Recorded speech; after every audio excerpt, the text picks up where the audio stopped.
आतंकवादी घटना है और इसमें माननीय न्यायालय द्वारा दो सिद्ध किया गया है। मुझे दिखाई नहीं देगा, कागज तो देखता रहूँ। देखते रहिए। ये लखनऊ के एक कॉम्पिटेंट कोर्ट से एडीजे कोर्ट से सजा याफ्ता है और प्रयागराज में इसके विरुद्ध राष्ट्रद्रोह का मुकदमा चल रहा है। गवाहों ने जो बयान दिए थे वो बड़े हृदय विदारक थे, हृदय को हिला देने वाले, कपा देने वाले थे। किसी का हाथ अलग पड़ा था, किसी का पैर अलग पड़ा था। ये जो धमाका था इतना जबरदस्त था कि आसपास के इलाके में भी कंपन आ गया।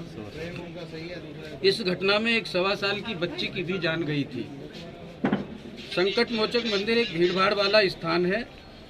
देश विदेश से बहुत सारे तीर्थयात्री यहाँ आते हैं और मंदिर में हर समय हजारों की तादाद में लोग मौजूद रहते हैं। इस मंदिर की एक विशेषता और है कि यहाँ अंशुज विवाह होते हैं, प्रतिदिन होते हैं। इसलिए नव दंपति, विवाहित और उनके परिवारों के लोग भी आते हैं। इसलिए वहाँ पर प्रतिदिन शाम के समय काफी भीड़ रहती है। ये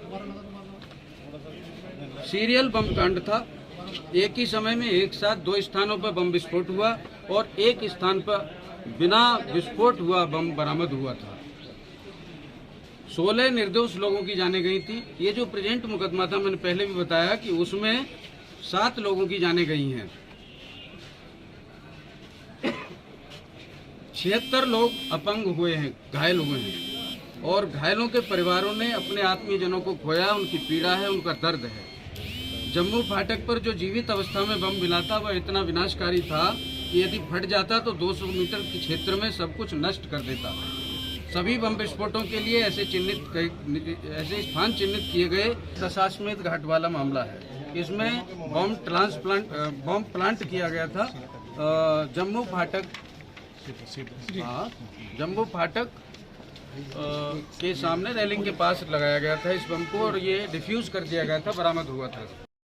दंड संहिता के अंतर्गत मृत्युदंड और 50,000 रुपये अर्थदंड से दंडित किया गया है और तब तक फांसी पर लटकाया जाएगा जब तक कि उसकी मृत्यु न हो जाए और उक्त दंडादेश तब तक निष्पादित नहीं किया जाएगा जब तक कि माननीय उच्च न्यायालय से उसे पुष्ट न कर दिया जाए। इसमें इस मुकदमे में धाराएं और भी लगी थी, 307, 326, 324 और ये 307 में 10 वर्ष के सश्रम कारावास और 30,000 रुपये का अर्थदंड न अदा करने पर 1 वर्ष के सश्रम कारावास की सजा है।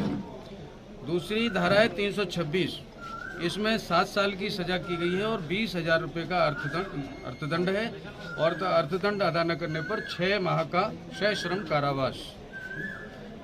324 में 2 साल की सजा और 5,000 रुपये का जुर्माना। अर्थदंड अदा न करने पर इसकी एवज में 1-2 माह की साधारण कारावास की सजा भुगतनी होगी।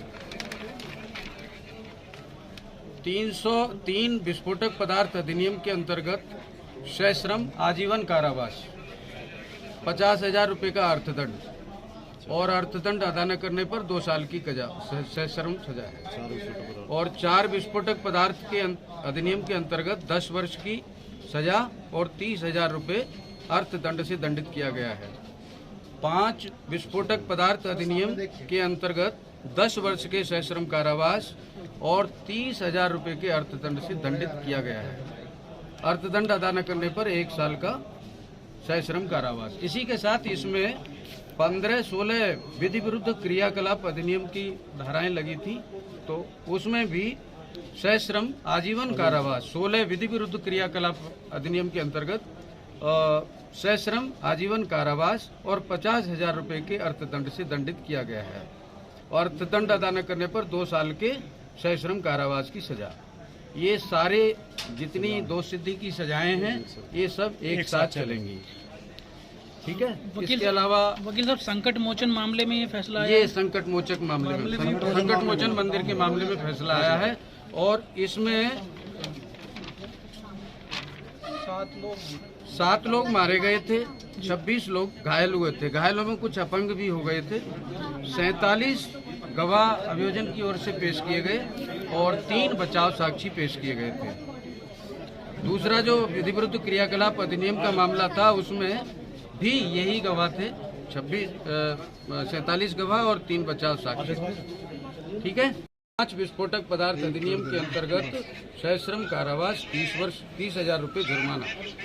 2 सिद्धि वलीउल्लाह को, इसमें दूसरा मुकदमा था 16 विधिविरुद्ध क्रियाकलाप अधिनियम, इसके अंतर्गत 50,000 रुपये का आर्थिक दंड और सश्रम आजीवन कारावास की सजा दी गई है।